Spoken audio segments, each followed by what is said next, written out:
in Germany. And I met her at the piano. And she was so funny. And she just said, I have to go shopping.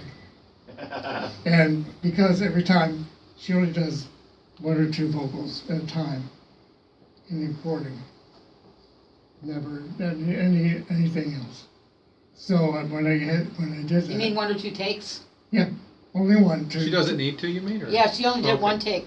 She's Last not dance. 47 like Barbara. Last dance was 1 take. 1, 2 2 takes. Yeah. Good. 2 takes. Wow. Yeah. But Bob was in all the studio all day assembling that, all in one day. They assembled all the orchestral part, and Donna strolls in. Yeah. And boom. Wow. And Georgia didn't like the song Giorgio Moroder didn't like the song? Oh, really?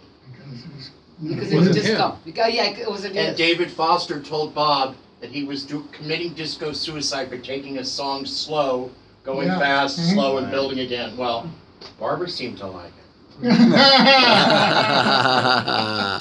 The thing is, I liked Asher and Simpson. Yeah, Yeah, love them. he did Diana Ross. A great thing for Diana. And I loved that song. I was in New York at the time. And possibly Pennsylvania in college at the time, first time. And I saw them, or Diana did the Springs at the college. And anyway, so basically, when I loved Motown and everything else, and I was, raised classical music, and I didn't know anything about anything else.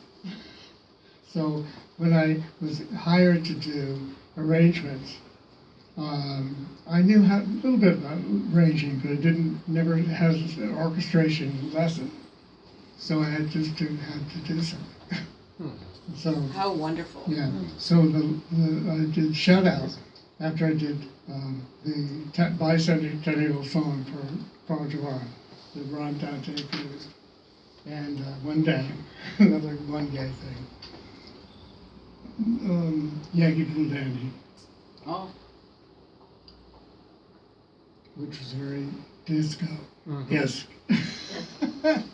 So I heard you said something about what you thought about disco when you first started writing it and doing it. What did you think about it? I thought I didn't know how to do it. I know, but didn't you say it was like Well, because disco you could do anything. Okay. That's the reason. And when I did DC LaRue, I could do anything. Yeah.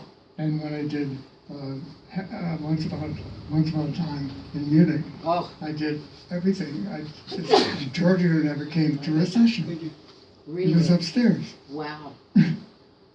Bob's a quick study. He listened to a few people that were doing disco, Yeah, and he said that, but then he made it his own. yeah. The strings and with the, we know classically. Yeah.